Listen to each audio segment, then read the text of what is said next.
알자. 이제 중요한 거는 우리가 그동안 우리의 삶에 있어서 그리스도도 보았고 또 성령도 우리가 함께했고 하나님도 우리가 함께하고 그와 역사하는 모든 것들을 봤는데 실질적으로 필요한 건 뭐냐? 예수라는 거예요. 뭐라고요? 예수 그리스도 예수를 아는 시간을 갖는 저와 여러분 되기를 원합니다. 왜냐면 예수가 실제로 말씀이 육신이 돼서 우리에게 오셨기 때문이에요. 그리고 또 제자들이 본 그리스도도 하나님의 아들도 누굴 본 거예요? 예수를 직접 보고 느끼고 만지고 생활했다는 거예요.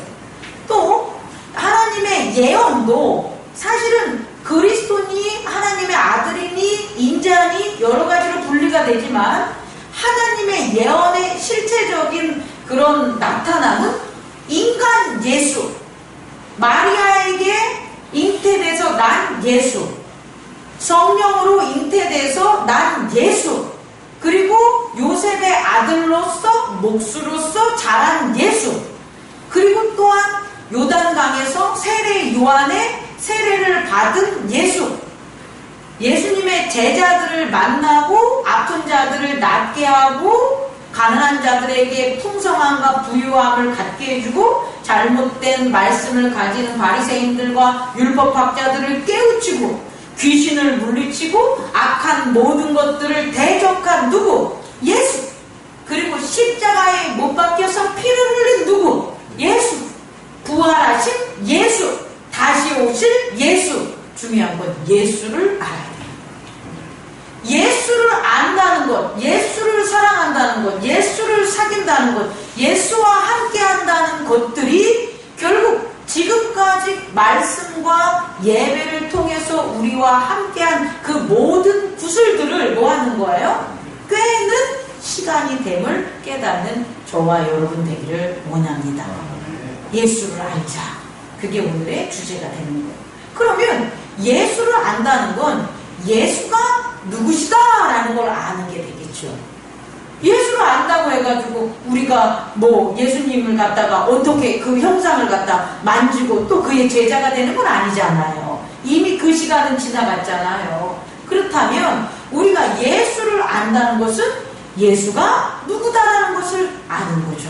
그래서 성경에서는요, 지금까지 우리가 배운 그 모든 것들에 있어서는 뭘 배웠냐면 그리스도를 배웠어요. 선제적 그리스도. 그리고 또 누구를 배웠냐면 인자에 대해서 배운 거예요. 인자. 우리가 서신서에서는 인자가 잘 안 나오지만 복음서에서는 인자가 나와요. 그 인자는 뭐냐면 예수님이 자기 자신을 그의 제자들과 세상에게 알렸던 그 이름이 인자예요. 그러면 예수님은 그리스도로서 오셨고 또 하나는 뭐로 오신 거예요? 인자로서 오신 거예요. 또 뭐로 오셨냐면 주로 오셨어요. 주, 로드. 주로 오셨고 또 예수님은 뭐로 오셨냐면 하나님의 아들로서 오신 거예요. 그럼 우리가 예수님을 알면 그 예수님을 알므로 뭐가 되냐면 우리가 알고 있는 구슬이 깨어져서 장착할 수 있다는 거예요. 우리의 삶에 있어서. 여러분 이해할 수 있겠습니까? 우리가 결혼하는 사람이 서로 뭘 낍니까? 반지를 끼는 거죠. 그럼 이 반지가 그 반지가 무슨 효용이 있어? 라고 하지만 실제적으로 효용이 있죠. 뭐에 있어서 효용이 있냐면 음식을 만들거나 일을 할 때는 그 반지가 효과를 나타나지 않아요. 그런데 외도할 때는 효과를 나타내죠. 웃으라고. 이해할 수 있겠습니까? 결혼한 반지가 일할 때나 밥 먹을 때나 뭐 할 땐 아무런 의미가 없는데 실제적으로 그 반지가 쓰일 때가 있어요. 어떨 때예요? 바람 필 때. 바람을 피는 걸 막지요. 그래서 반지를 빼놓고 끼잖아요. 반지를 끼고 바람을 피면 분명히 상대방이 뭐라고 합니까? 이 반지 뭐야 이러잖아요, 여러분. 그래서 그 반지가 효과가 없는 게 아니라는 거예요, 여러분. 그 예수의 그 예수를 알므로 그리스도의 선죄가 우리 안에 영향력을 미치고, 예수를 인자로서 알므로 우리가 일어날 수 있는 예정된 상황에 벌어질 수 있는 모든 가운데 우리의 삶에 그 영향이 미치게 됩니다. 예수가 주님으로 아는 그 주를 예수로 알 때에 우리가 살아가는 가운데 주를 섬기는 그 영향력이 미칠 수 있다는 걸 깨닫는 저와 여러분 되기를 원합니다. 그래서 예수를 아는 것은 너무나 중요하다. 그리고 그 예수를 전하는 게 바로 뭐다? 히브리서다. 이 히브리서는 히브리서의 사람들, 히브리 사람들, 이스라엘 사람들만이 아닙니다. 히브리 사람들이라는 그 히브리는 이스라엘인보다도 훨씬 더 아주 이렇게 범위가 넓은 거예요. 예를 들어서 조선인, 조선에 해당되잖아요. 고려인 혹은 신라인, 그럼 그 지역적인 시대에 국한된 그 민족을 뜻하지만 한민족 그럼 어떻게 돼요? 그 모든 조선, 고려, 신라, 백제, 고구려 모든 민족을 뭐하는 거예요? 다 포함하는 그런 개념으로서 한민족이 있죠. 이스라엘인들, 더 작게는 유대인들 이렇게 구분이 돼요. 그런데 이 유대인들, 이스라엘인들보다 더 포괄적인 아브라함을 조상으로 둬서 하나님의 언약을 가진 모든 자들을 뭐라고 하냐면 히브리인들이라고 하는 거예요. 여러분 이해할 수 있겠습니까? 그러니까 히브리서라는 것은 결국은 하나님의 택한 백성들의 총집합이다라고 보면 돼요. 예수를 안다는 것은 우리에게 두 가지가 일어난다는 거예요. 두 가지의 작용이 일어난다는 거예요. 하나는 뭐냐면 따라해보세요. 계시. 또 하나는 표적. 그러니까 하나님은 우리에게 직접적으로 그를 드러내지 않으셔요. 못하셔요. 이유는 하나예요, 여러분. 뭐냐? 죄 때문이에요. 어떤 죄? 아담의 죄. 분리된 세계로 넘어옴으로 분리라는 게 나타남으로 다른 것이 나타나는 거 보려면 다른 것이 나타나는 그 작용 속에서 하나님은 자신을 직접적으로 드러낼 수가 없다라는 거예요, 여러분. 그래서 이 다름이라는 게 해결되는 언제 우리는 하나님과 하나가 되냐면 새하늘과 새 땅, 새 예루살렘에 됐을 때는 그때는 예수님이 중보자가 되지 않아요.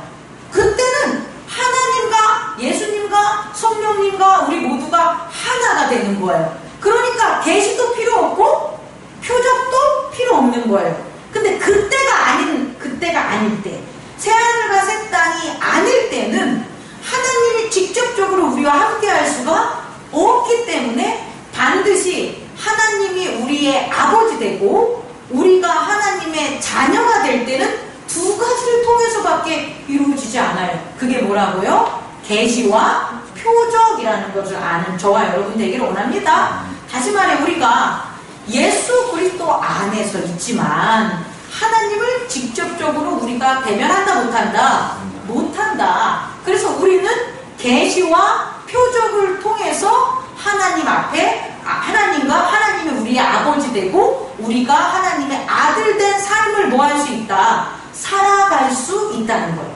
믿음도, 산소망도, 그 다음에 사랑도 다 뭘 통해서 커지냐면 계시와 표적을 통해서 커질 수밖에 없다는 걸 깨닫는 저와 여러분 되기를 원합니다. 어렵죠? 세 번째로, 그래서 어떻게 이게 이루어지냐 보면 계시는 이제 두 가지를 또 알아야 돼요. 계시는 일반 계시와 특별 계시가 있어요. 계시는 우리가 하는 게 아니에요. 누가 하는 거예요? 하나님이 하시는 거예요. 하나님이 뭘 계시하는 거예요? 좀 아까 전했는데 내가 너희의 아버지 된다. 하나님이 우리의 아버지 된다는 건 우리가 하나님한테 하나님 계시해 주세요. 하나님이 우리의 아버지 됨을 나타내 주세요. 한다고 해서 된다 안 된다? 안 된다. 그건 하나님이 하시는 거예요. 하나님이 뭘 통해서? 계시를 통해서 내가 너희의 아버지 된다라는 거예요, 여러분. 그러면 이게 어떻게 계시가 되냐 봤더니 첫 번째, 일반 계시. 일반 계시는요, 하나님이 우리를 창조하셨다는 것. 다시 말해, 창조하셨다는 게 아버지 아니겠습니까? 창조하셨다는 아버지가 주인 된다는 게 일반적으로 다 아는 거예요. 뭐를 통해서? 자연 환경이나 혹은 사람이 살아가는 법칙이나 관계나 어떤 여러 가지 눈에 보이는 모든 어떤 세계나 혹은 마음에서 통용되는 어떤 것들이나 인지상정이나 이런 모든 것들을 통해서 하나님이 우리의 아버지 된다는 걸 다 아는 거예요. 그것은 예수 그리스도를 영접하냐 안 하냐와 관계없어요. 이것은 사람이라면, 하나님이 만든 사람이라면이에요. 사람이 아닌 건 몰라요. 사람이라면 하나님이 만든 사람에 대한 인성이 0.000000 콧구멍만큼이라도 있다면 하나님이 아버지됨, 창조자라는 것을 알 수 있는 것이 일반 계시가 되는 거예요. 그런데요, 이 일반 계시에는 반드시 뭐가 있냐? 조건이 있어요. 그렇게 자연 조건이나 하나님이 만든 모든 생명이나 이런 것들은 다 하나님이 아버지됨을 안다고 하는데, 그냥 아는 게 아니라 뭐가 있어야 아니면 따라해보세요. 양심. 양심이 있어야만 하나님이 창조자야, 하나님이 만들었어, 하나님이 아버지라는 것을 자연 환경이나 여러 가지 상태를 통해서 아는 거예요. 여러분, 교회를 안 다녀요? 예수님을 전해 듣지 못했어요? 그런데 뭐 하는 거예요? 갑자기 화산이 팍 폭발을 해가지고 자기 집을 덮치는 거예요. 근데 그 덮칠 때 거기에 모여있는 사람들이 공동체를 이뤄서 뭘 가지고 있다면, 양심을 가지고 있다면 그들은 두려워하고 하나님을 찾는다고요. 하나님 살려주세요 한다고요. 하나님 우리를 버리지 말아주세요 라고 한다고요. 뭐가 있기 때문에? 양심이 있기 때문에. 그렇다면 이 양심은 뭐냐 봤더니, 내가 만들지 않은 부모로부터 뭐 한 거예요? 상속받은 마음, 부모로부터 받은 의지, 그게 뭐가 되는 거예요? 양심. 다시 말해, 공동체가 있는 한, 공동체에 속한 나라는 내가 있는 한, 나는 양심으로 하나님의 계시를 볼 수 있다 없다? 있다. 그런데 교회가요, 예수님 제껴두고 교회가 뭐 하는 거예요? 우리 함께 모였는데 공동체로서의 의지가 작용되지 않아. 교회가 개개인의 이기적인 의지로 작용이 돼. 그러면 교회라 할지라도 그곳에 하나님의 계시가 있다 없다? 없다. 여러분 꼭 깨닫기 바랍니다. 가정도 마찬가지예요. 가정도 내가 우리 가정이 있는데 엄마만 교회 다니고 혹은 자녀만 다니거나 혹은 남편만 교회를 다니는 거예요. 그런데 그 교회에, 아니 그 집에 뭐가 있다면 공동체의 양심이라는 공동체의 의지가 작용하면, 한 사람만 교회를 나온다 할지라도 그곳에서 하나님이 아버지 된 계시가 일어난다 안 일어난다? 일어난다. 그럼 그 계시로 하나님 아버지를 찾을 수가 있다는 거예요. 여러분 이건 되게 중요한 겁니다. 그 공동체의 양심이 뭐냐 봤더니 율법으로 작용을 했다는 거예요. 제단으로 작용을 했다는 거예요. 율법이 갖추기 전에, 국가적인 민족적인 걸 전에는 제단이 형성돼서, 그 제단은 뭐냐면 우리가 공동체입니다 라고 해서 세운 게 제단이 되는 거예요. 제단은 개인적으로 세우면 효과가 없어요. 여러분 효력도 없고 다 사입이에요. 그런데 공동체로서 세운 제단에 하나님의 뭐가 일어난다? 일반적인 계시가 나타난다는 거예요. 그리고 오늘날에도 공동체를 이룬 곳에서는 우리는 뭘 할 수 있냐? 양심이 깨어있고 작용하기 때문에 하나님이 아버지 된 일반 계시가 전할 수가 있다는 거예요. 그래서 우리가 있잖아요, 여러분. 복음을 전할 때에도 어떤 사람한테 잘 전하게 되는데 어떤 사람한테 못 전하게 되는 게 있잖아요. 그랬을 땐 뭐냐면 바로 이 양심이라는 거예요. 공동체적 양심이 있는 그런 부족, 국가, 어떤 구성원, 어떤 그런 조직에 있어서는 복음을 전할 때에 하나님을 전하기가 쉬워요. 예수 그리스도가. 그런데 양심이 빵꾸난데 우리 양심이 빵꾸났다 그러잖아요. 양심이 없는 곳, 이것은 양심이 사라졌기 때문에 이기적 의지가 결국 악이 이기적 의지를 다 다스리고 있는 곳이기 때문에 힘든 거예요. 계시도 역사도 잘 나타나지 않는다는 걸 깨닫는 저와 여러분 되기를 원합니다.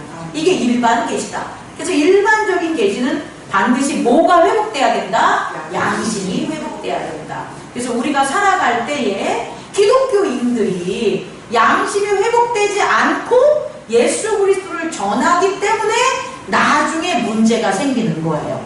먼저는 나 이기적인 의지가 사라진 예수 그리스도의 공동체, 율법 공동체 안에 내가 있는 양심이 회복이 되고 그 안에서 특별한 계시인 예수 그리스도의 복음을 전해야 된다는 거예요.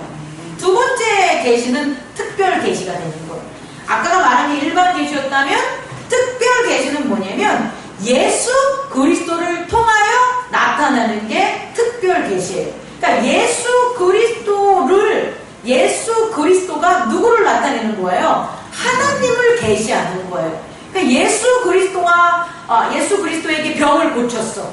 병 고침을 당했어. 그럼 그 사람에게는 특별하게 예수 그리스도를 통하여 하나님이 나타나신 거예요. 뭐로? 내가 너의 누구로? 아버지. 예수 그리스도의 말씀 복음을 나누면서 우리가 어떠한 능력과 변화가 생겼어요. 특히 회개하고 하나님 앞에 나왔어요. 그럼 그게 예수 그리스도를 통해서 하나님 아버지가 계시된 거라고요. 여러분 이해할 수 있겠습니까? 이 특별한 계시에는 또 반드시 조건이 있습니다. 그게 뭐냐면 말씀이에요. 뭐라고요? 말씀. 그 말씀은 언약이라고 표현할 수 있는데 예수 그리스도는 그냥 예수 그리스도한테 예를 들어가지고 병 고침을 받은 자가 있어요. 우리 소경이나 여러 열 소경들 그 만난 봅시다. 그럼 그 열 소경들 중에 9소경은 뭐 하는 거예요? 다시 제사장을 찾아가가지고 자기 나음을 보이지 않았죠. 그런데 한 소경은 보였나요? 한 소경은 제사장한테 자기가 나음을 보였죠. 그럼 이들의 차이는 뭐예요? 이들의 차이는 예수님이 그들을 눈뜨고 낫게 해줄 때 말씀해준 그 언약을 가진 자는 그렇게 했고 갖지 않는 자는 그렇게 안 했다는 거예요. 다시 말해 우리가 모두가 다 교회에 나와서 하나님을 섬기며 예배를 드리지만 차이점이 난단 말이에요. 삶에 있어서 어떤 이는 계속해서 변화와 성결과 변화된 하나님의 자녀로서의 삶이 나타나는데 어떤 일은 그런 게 나타나요? 안 나타나요?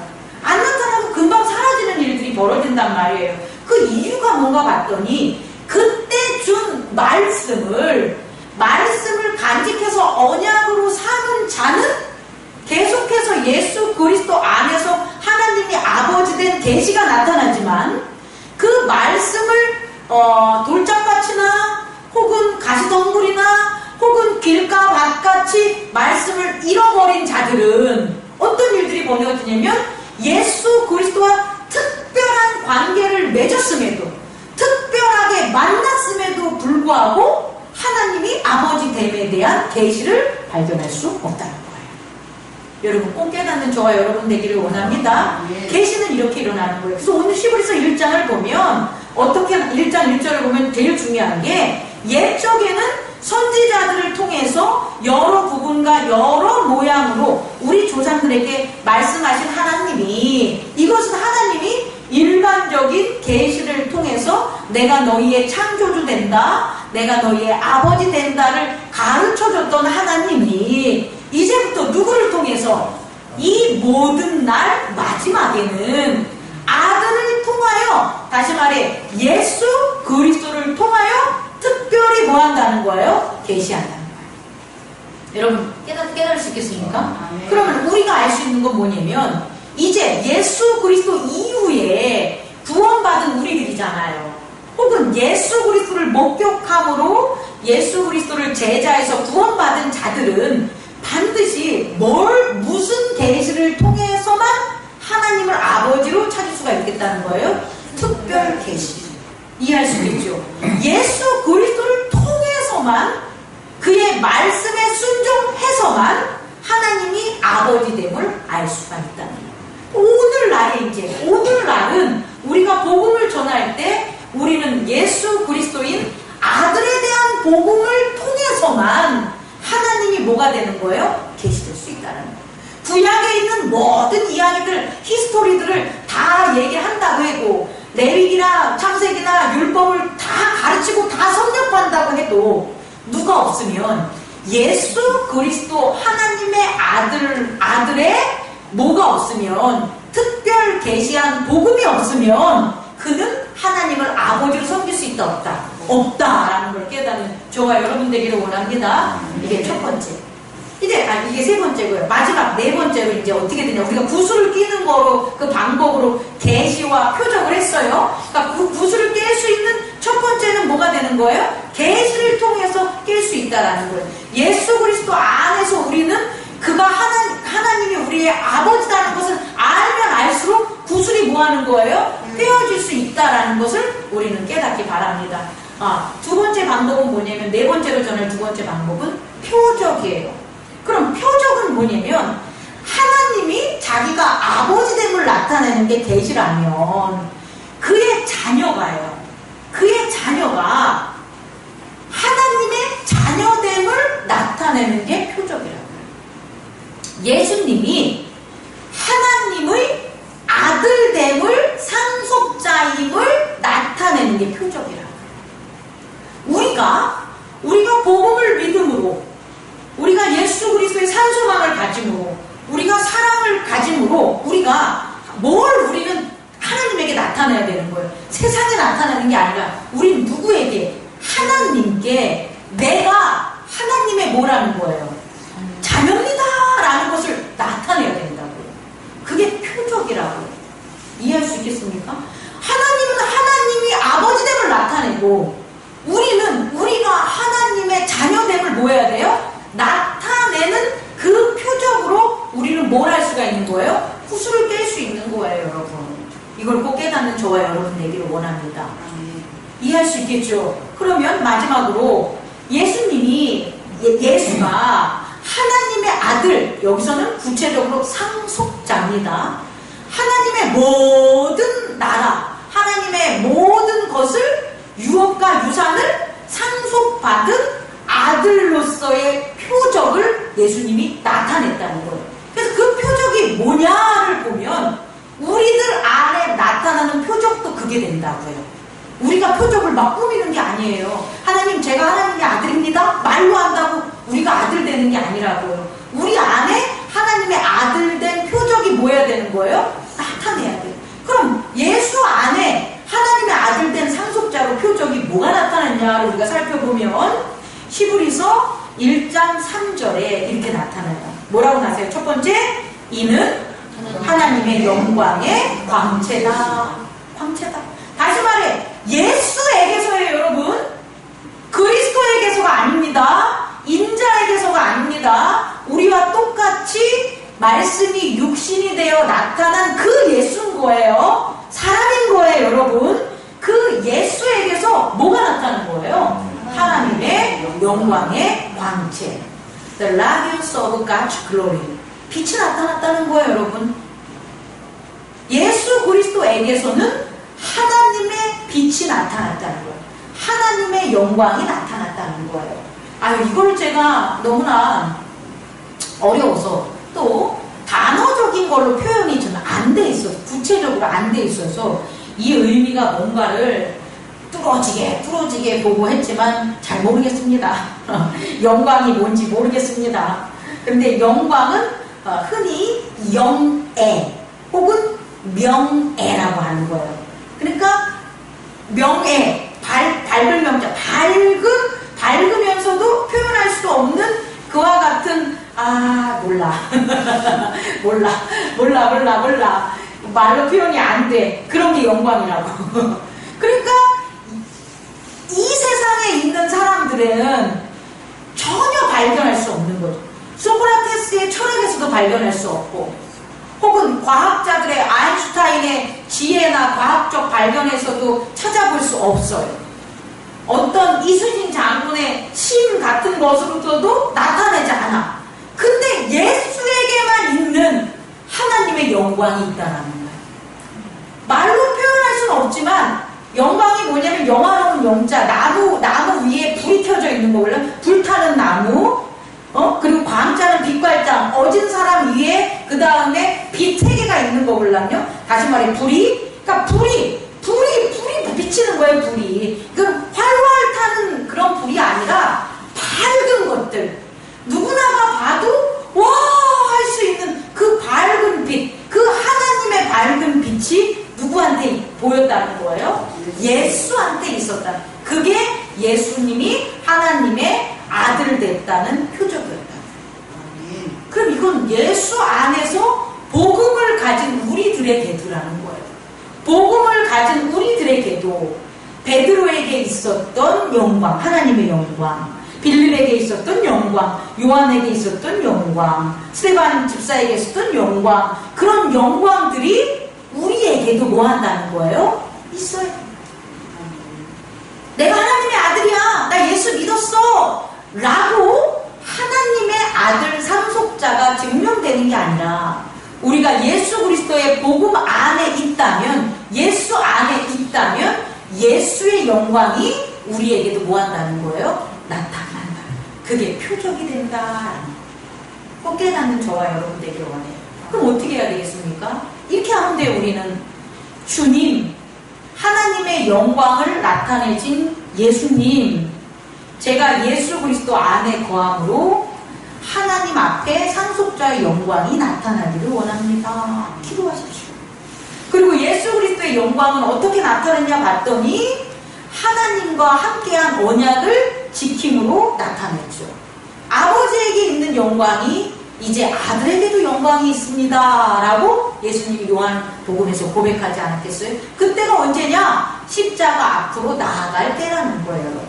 자기의 몸을 누구에게? 제자들에게 나누어 줄 때, 언약을 나누어 줄 때, 그때 예수 안에 밝혀진 게 뭐다? 하나님의 영광이었다는 거예요.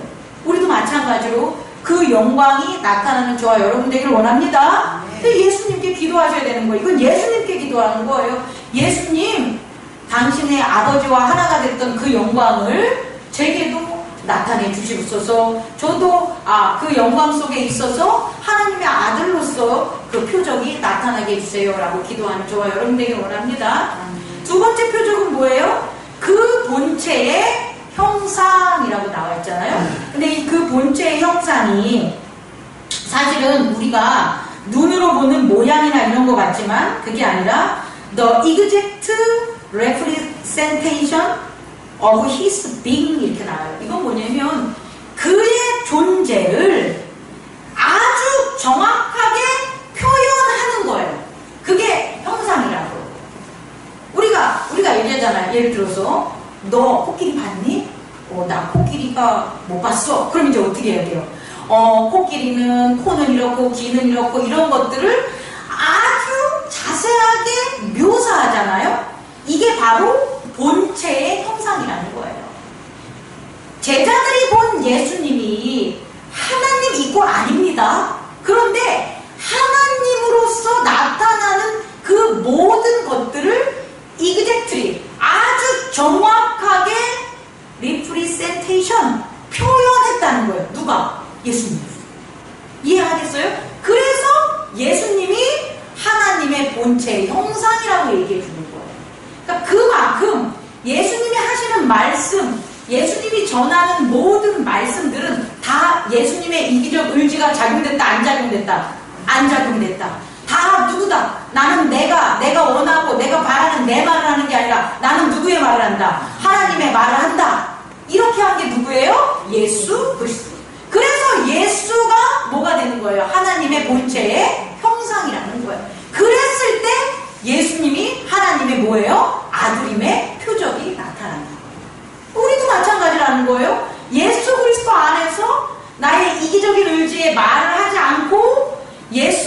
예수가 전하는 하나님의 말씀을 말하고 듣고 생활한다면 우리가 몸은 우리지만 우리가 표현하고 나타내는 건 누구를 나타내는 거예요? 하나님 아버지를 표현하고 나타내는 거잖아요. 그러니까 우리가 누가 되는 거예요? 하나님의 아들들. 아니 아버지를 속일 수가 없잖아요. 유전자, 환경적인 유전자, 생물학적 유전자. 발가락이 닮았는데 어떻게 속이겠어? 말투가 똑같은데 어떻게 속이겠어요? 걸음걸이가 똑같고 입맛이 똑같고 다 똑같잖아요. 그래서 너를 보니 누구를 본다? 네 아버지가 보인다 라고 하잖아요. 아들이 가지는 아버지를 나타내는 본체라는 거예요. 형상. 이것을 꼭 깨닫는 저와 여러분 되기를 원합니다. 세 번째로는 또 뭐냐 봤더니 뭐래요? 읽어보세요. 시작. 그의 능력의 말씀으로 만물을 붙드시며. 이게 참 대단한 건데요. His power word. 그가 힘있는 워드로, 말씀으로 뭘 했냐 봤더니 all things, 모든 사물들, 모든 것들을 sustaining, 붙들어 세웠다 이 소리예요. 그건 뭐냐면 이런 거예요. 자, 예수님이 말씀도 하지 않았는데 귀신이 뭐 한 거예요? 물러가는 일들이 벌어지잖아요. 예수님이 병자를 고칠 때 아주 막 힘들게 고치십니까? 아니잖아요. 말씀으로 하잖아요. 그건 뭐냐면 아주 어렵고 힘든 모든 상황일지라도 all things, 모든 상황일지라도 그것들이 말씀을 했을 때 뭐 하는 거예요? 그 힘있는 파워 있는 말씀 안에 움직인다 이 소리예요. 장로님 물 좀 이렇게 해주십시오 라고 하잖아요. 그럼 제가 목사가 아니면 장로님이 듣겠어요? 안 듣죠. 그죠? 근데 장로님이 네 그런 순간 그렇게 하겠습니다 하잖아요. 그것은 파워 워드라는 거예요. 그 파워 워드가 나갔더니 새로운 세상 all things의 변화가 일어난 거죠. 여러분들이 올 때 뭐 해야 되는 거예요? 이제 예배를 드리고 할 때 손을 씻는 일들이 발생한다는 거예요. 더 중요한 건 그 씻기 위해서 조정되고 시간되고 더 일어나는 일들이 앞으로 더 발생이 된다고요. 다시 말해 파워 워드가 이 세상을 변화시키는 거라고요. 작게는 우리가 단조롭게는 어떤 병을 고치고 어떤 걸 하지만 가장 중요한 건 악의 흐름을 끊고 구원의 역사, 선의 역사를 이루는 것들이 파워 워드가 한다는 거예요, 여러분. 그게 누구 안에서 이루어졌으니까? 예수 그리스도 안에서 이루어졌어요. 휘장이 지성소와 성소가 나눠진 게 휘장이 반으로 갈라지는 것들이 예수 그리스도의 고백으로 이루어졌으니까. 죽음으로 이루어졌으니까. 그게 그런 변화가 생기는 게 바로 뭘 표적을 한다? 하나님의 아들로서의 표적이다. 우리도 마찬가지입니다. 우리가 하는 말들이 영향력을 못 미쳐. 아들에게, 딸에게, 남편에게, 아내에게, 우리와 함께하는 이웃들에게 영향력을 못 미쳐. 그럼 우리는 파워워드가 없는 거예요. 파워워드가 없다는 것은 우리가 예수 안에 없는 거예요. 예수의 표적 안에 없는 거예요.